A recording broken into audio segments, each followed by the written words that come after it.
Hello, this is Julian with Coffee Reviews, and today we'll be reviewing the Pablo Malacatos wash processed Ecuador from Say Coffee. And there's the box right there.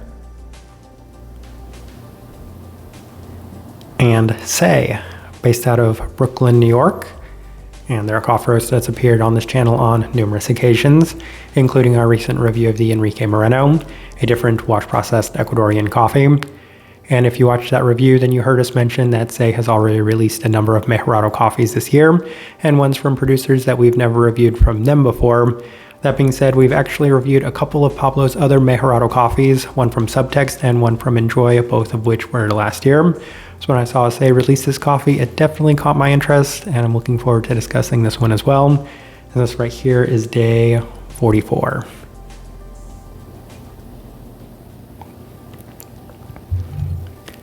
And recipe we went with for this coffee was a slightly toned down recipe at a 16:1 water to coffee ratio, brewed at 93 degrees Celsius, about 201 degrees Fahrenheit. And I like this one best through the V60, which indicates a more medium fine grind roast profile for this coffee. So in our recent Enrique Merino review, I made mention of one of the other Mejorados being a slight bit more developed than that one was, and that's actually this coffee right here. Is there were times where we were getting some ever so slight roasty qualities to it relative to what we've experienced from Say in years past. That being said, we've definitely still had coffees from them that did turn out a little bit more developed than this one was. So I feel like the best way to kind of align this one is either on the very developed side of a lighter profile or on the more light side of that light medium by most standards and metrics. With all that out of the way, let's go ahead and start discussing this coffee. Day 17, first impression through the V60, and the coffee had plenty of the expected Mejorado-like sweetness, as it's already a pretty sweet coffee. It's sharing similar traits to the other Pablo Malacatos coffees we've reviewed in the year past, as it does have a sweeter citric quality in line with both the listed lemon and pineapple-like aspects to it. Otherwise, some slight tea-like aspects with a pretty nice start overall.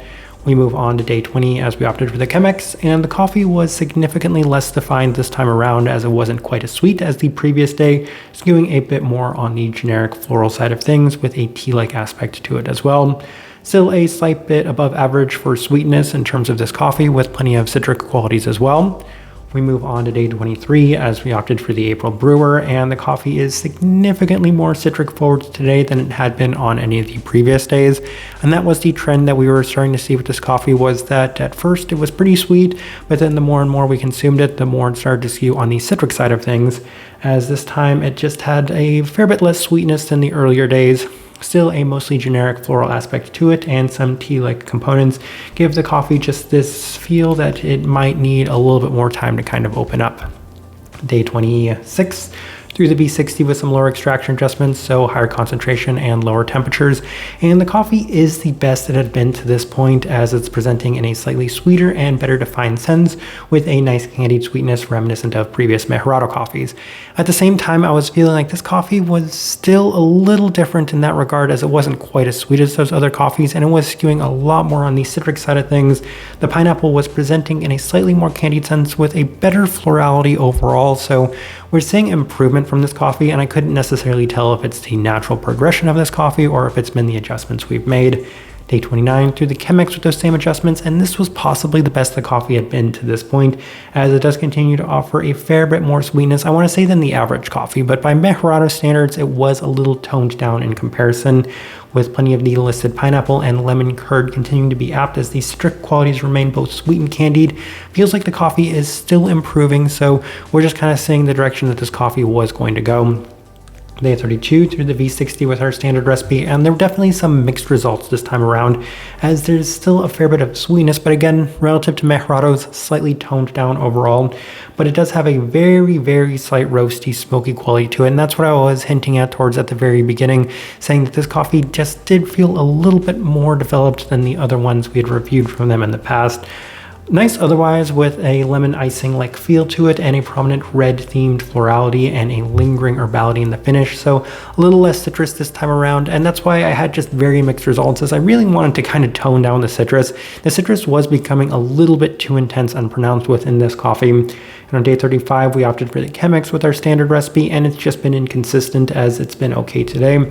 Mostly skewing on the listed rose side of things, not overly sweet, nor really anything other than the red floral aspects to it.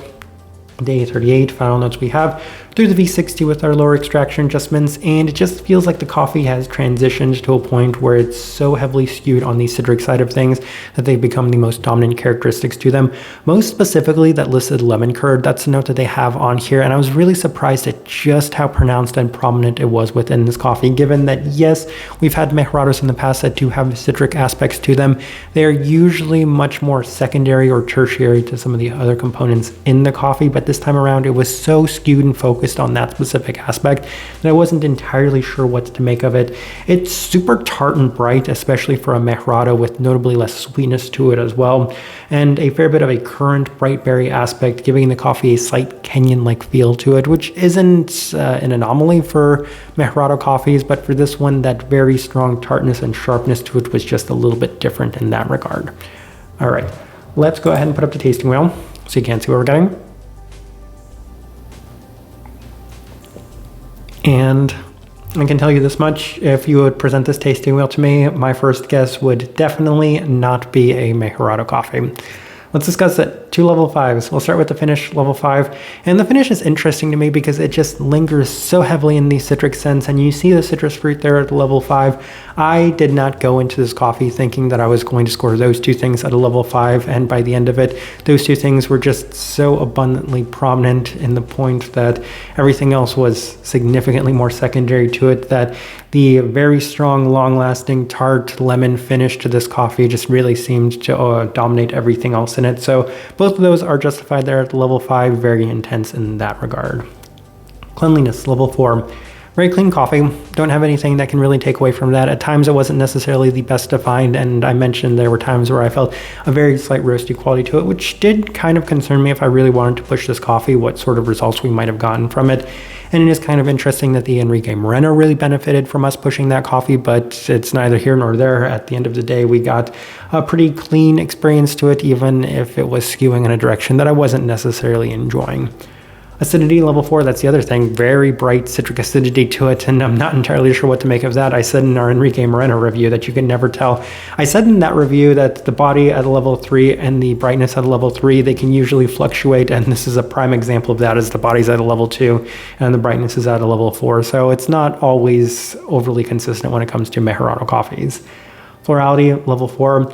And I think they have rose water listed on here. And I mentioned that there's a pretty prominent red floral and even herbal tone to this coffee, especially towards the end. So I can see some of those slight Kenyan-like attributes to it in that sense. And that's why we decided to put that there at the level 4. So can even see something along the lines of a hibiscus in this one.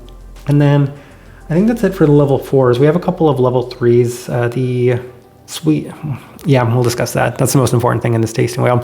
The sweetness is at a level 3. I've never scored any mejorado coffee that we've reviewed in the past at a level 3 in terms of sweetness, but this coffee really wasn't that sweet in the grand scheme of things. Even compared to the average coffee that we do score at a level 4, it wasn't there. And I said, the only place I can really put this is at a level 3. Earlier days, definitely a level 4, but for whatever reason, this coffee went from being sweet and pretty balanced for the most part to just super citric and bright, to the point where the sweetness was certainly an afterthought by the end. Berry fruit, level 3. I mentioned that does have a slight bit of some tart berries to it, so I can see some currants for sure. A little bit of, yeah, I think currants is probably the best way to describe that. Saltiness, level 3. A surprisingly salty coffee as well. I'm not entirely sure what to make of that aspect to it. I mentioned that lemon curd, but it just has a very strong lemon feel to it, to the point where it actually feels a little salty. And then the bitterness, level 3. That goes to show just how tart this coffee was. It almost tasted like a sour lemon warhead, to the point where it was just so bright and tart, and it was skewing that heavily in that direction. And it could be brewing error, but given that this coffee just continued to skew in that direction every single time we brewed it, I think that's just kind of the direction that this coffee was going in general. We already discussed the body at the level 2, so I don't think that there's anything else worth discussing. I do interestingly think that this is a pretty good representation of what I was getting from this coffee. All right, so my overall thoughts and impressions of this coffee. Definitely not my favorite. I definitely had a strong preference towards the Enrique Merino, and one of the other Mejorado coffees that we are working on from SAE, I definitely enjoyed more than this one. This one's probably been my least favorite of the Mejorado coffees that we've had from SAE, maybe ever, and that's probably because the sweetness is going to be a huge sticking point for me. The main reason I've loved these Mejorado coffees so much is because they do score extremely high in that one specific category, and whatever else you get from them can be an added bonus or a detracting factor, but I can count on these coffees to be at the most part at that level 4. So this one being at level 3 took me by surprise. The very strong brightness and citric qualities of this one also took me by surprise. I usually don't pay that much of attention to what notes they have listed on any Mejorado coffee because I usually have a pretty good idea of the way that they're going to turn out. It's going to be very sweet, and a lot of the characteristics are going to be maybe a little bit more subtle, but this one was just so in your face in a direction that I don't necessarily enjoy. Never been the biggest fan of citrus, especially when it's the lead component within a coffee. So for that reason, I think it was fine, and I think that's just kind of the best way I can leave my own opinions on this one. Type of person I would suggest this coffee to. If you like your really bright, tart, citric qualities to it, then this one's a very interesting coffee in that sense. And I feel like if I liked those coffees more, then this one would have been an extremely enjoyable coffee, because not only did it offer that, but it also offered some interesting Kenyan-like aspects as well. So you're getting those two qualities to it in a much more tart sense that was, I would say, very blatant and abundant throughout the later days of this coffee. Outside of that, it can offer some additional floral depth to it, just making it a unique coffee in terms of that trait. I don't think I've really had anything like this, at least as far as Mejorado goes. I certainly haven't, but just in general, I don't think I've had a coffee that's skewed this strong in this direction. For the most part, I think that's also the best way I can leave this review. If you by chance had an opportunity to try this coffee, I'd love to know your thoughts and impressions of it as well. If you're enjoying the content, give this video a like, subscribe if you're not already subscribed. This right here has been a review of the Pablo Malacatos wash processed Ecuador from SAE Coffee. Thank you for watching.